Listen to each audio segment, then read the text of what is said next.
How are you tonight? I'm doing rather well. How are you, Dr. Helfman? I'm good, thank you. I'm glad you're here tonight for the didactic because I think it's a really helpful one.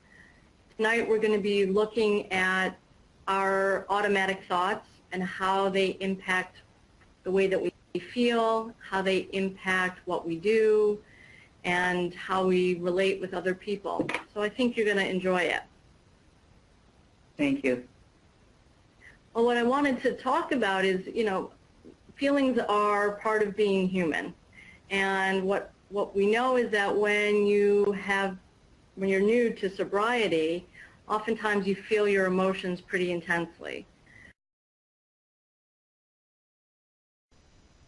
Good morning, Kay. How are you? It's good to see you.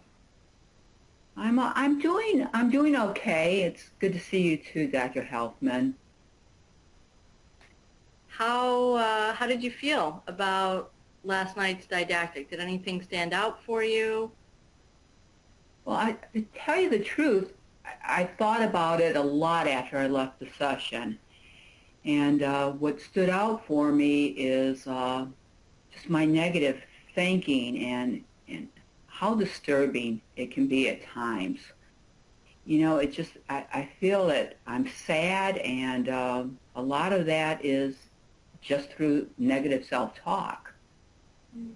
So what are you thinking about when you're feeling sad?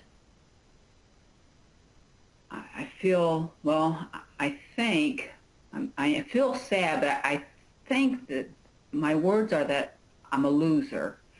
And I know that just stems from, all the years that I spent, in addiction.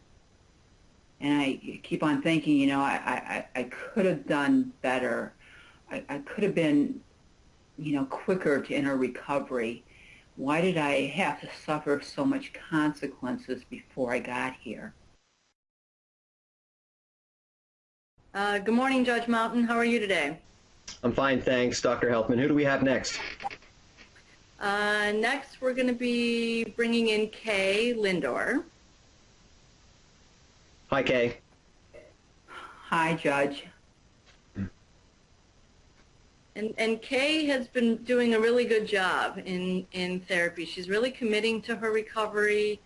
She has kept all of our scheduled telehealth appointments, and in between our appointments, what we've done is we have smaller periodic check-in sessions available to her if she needs them, so that instead of us being reactive to urges she might be having, we're trying to be proactive. So we're using her coping skills to cope ahead, and I really think that her progress is demonstrated in the fact that we are requiring less and less of those in-between session check-ins.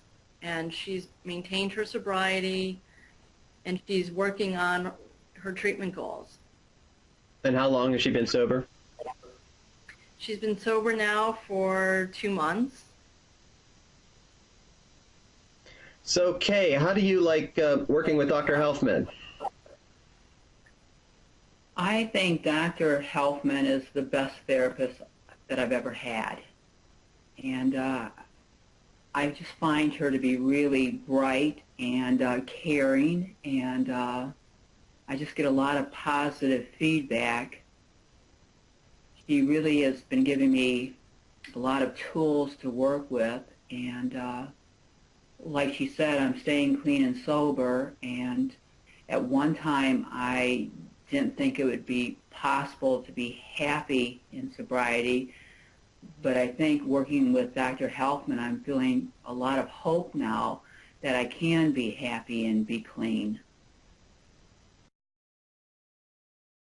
Good morning, Dr. Helfman. Good morning, Linda. How are you? I'm great. And yourself? I'm good. Thank you. So which case would you like to begin with today? Well, I would like to discuss Betty. Betty is a 32-year-old single female who lives alone.